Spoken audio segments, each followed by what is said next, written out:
Welcome to AX3's top 5 favorite fun facts, presented by Boostify.to. Number 1. Barack Obama issued over 540 drone strikes throughout his presidency. He killed an estimated 3,797 people with these attacks, most of whom were terrorists, which I think most people would agree is a good thing. What people forget to mention is the 324 civilians that he killed, brutally at that, and not just men, women and children, brutally crushed by large debris, or just blown to smithereens by the missiles. But let's not forget to mention things like the airstrike on a random hospital in Kunduz, Afghanistan. Lots of children died in that one. The US military said it was human error and that they were aiming for something 400 meters away, and then no one cared at all after that. Babies' bones and brain matter flung across the wall. Children ages 4 through 12 with limbs missing watching people's flesh melt off their face, revealing their skulls underneath. Oopsies, I guess. In a book written by NBC political journalist Mark Halperin, he shares a quote from a private meeting with Obama where he says, quote, "Turns out I'm really good at killing people. Didn't know that was going to be a strong suit of mine." And note this sentence: with the fresh news of al-Awlaki, it seemed the president was pondering the drone program that he had expanded so dramatically and with such lethal results. So who was al-Awlaki?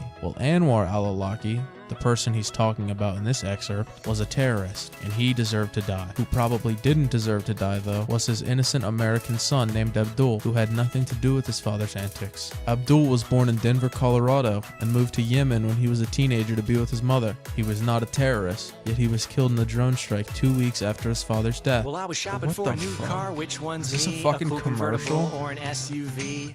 Too bad I didn't know my credit was Skip whack, 'cause this now I'm shit, bro. driving I off the don't wanna lot watch in a used subcompact FREE. Click the fucking that skip spells button, free. dude. Creditreport.com, baby. Saw their ads on my TV. Yeah, wait, Thought yo, about like, going, look-y, but was this too shit kinda- lazy. Now instead of looking shit's kinda fine, rolling slaps, though. fat. My legs are sticking to the vinyl and my posse's getting Oh, laughed shit, at. FREE, that spells Oh, free. yeah. Creditreport.com, baby. Offer Oh, applied shit, and enroll yeah, and triple yeah. advantage. For unknown reasons.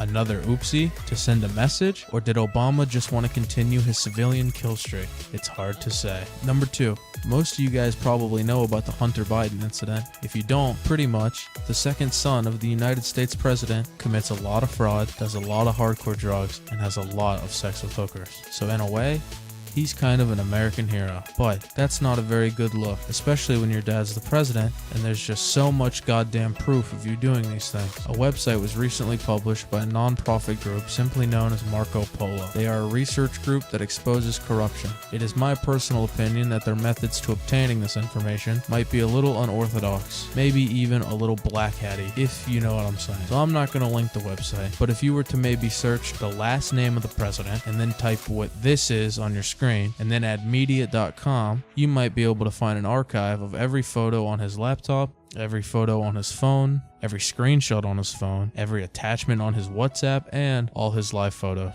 I have gone through every single photo on this archive, and there are well over 10,000 of them. So I figured I'd do a fun little show and tell of what it's like to be in an important position of power in the Democratic Party. Bro is fucking the bitch from Lazy Town. Casual flights. He signed into a woman's Instagram account for some reason. Dropping 600 beans on a bitch. He uses Cash App. That's dope. Another 400. Jesus. Oh, that makes sense. That's what it was for. Wells Fargo, not a bad banking institution. Bro looks sad as hell, to be honest. What is Blood doing? Couple cute photos of the fam here. Dog, you need to fix your fucking teeth. Oh, word. Good shit. I think the context of this photo was him showing off those new pearly whites. He did a whole lot of meth and that kind of rotted his teeth. So I'm glad to see the boy got back in tip-top shape here. This is an innocent photo of his family at the Super Bowl. You can see the First Lady of the United States right here. And then the immediate photo following it, literally the next picture, is a cockpit. This boy takes a lot of photos of his wiener. Apparently Amy gets the Thai salad with extra chicken. It's a little weird seeing the First Lady of the United States send texts like a normal ass person. What is Blood doing? So, you know, why the hell are you even taking a photo like this? To be fair, I keep photos like this, so maybe Hunter just pioneered that shit. He's deep in thought here, wondering what federal crimes he's gonna get away with next. Going over 150 miles an hour. On Skype with a bitch, showing off his ass crack and his new tattoo. What is he doing? I can't show this photo because it's a porn website, but this man was looking up tutorials on how to make women finish. Drugs, more drugs, weird sex, screenshotting shitty Instagram quotes. I find it interesting he keeps photos of Jesus given the Bible's clear instructions regarding lust. I mean, for fuck's sake, I spent hours going through these. It's gotta be well over 50 different bitches in just the 2 years. For some reason, the UPS sent his company a donation of $275,000. Right next to the photos of his cock and the meth he smokes is the cover of his book, Things My Father Taught Me. How sweet is that? Screenshotting memes of his own father. Standing with the Pope after everything we've just seen is insane. Only a 702?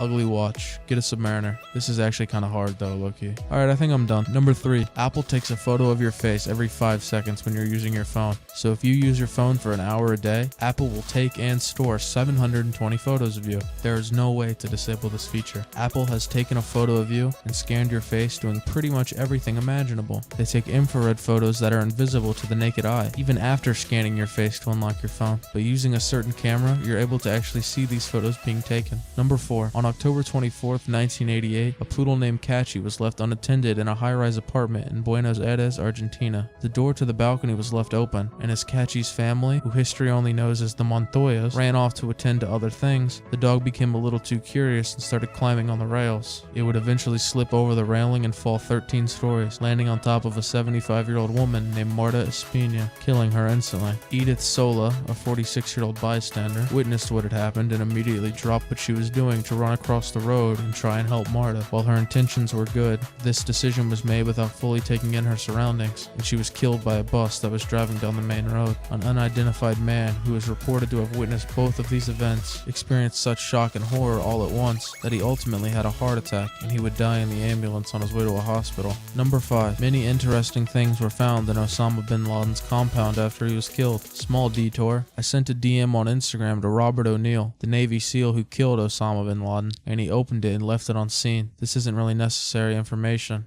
I just wanted to share that. Obviously, they seized all of Osama's possessions, but just a few months after the raid, they did declassify some of the goodies that they found. Most of the shit Osama wrote about was pretty lame, and he just answered a lot of stupid questions no one really cared about, but he did go over some of his plans to cause mass hysteria here in the US. His main goal was to get younger Americans to turn on their government and start revolting, and he laid out pretty gruesome methods to cause panic. One of his personal favorites was train derailment, and he laid out some pretty in-depth details on that. Sorta had like a Howcast vibe to it. Something kinda interesting though. On one of his flash drives, he had a lot of children's movies from that time period. Some notable ones are Cars, Ice Age, and even Chicken Little. The part that's a little abnormal about all that is that all of his children were adults at that time, in their late teens and late 20s, so it wasn't for them. The CIA thinks that he wanted to get an idea of what the American youth was watching at the time. Back then, it was a pretty big deal that he was doing this. But now we just have things like TikTok that does all the spying and data farming for our enemies. Number 6. If you use Discord, you can save a fucking rape ton of money if you go to boostify.to. They have heavy discounts on Discord Nitro, Discord Server Boost,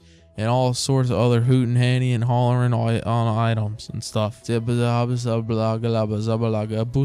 Money, save it on Boostify. This is Discord's prices for level 14 server boost.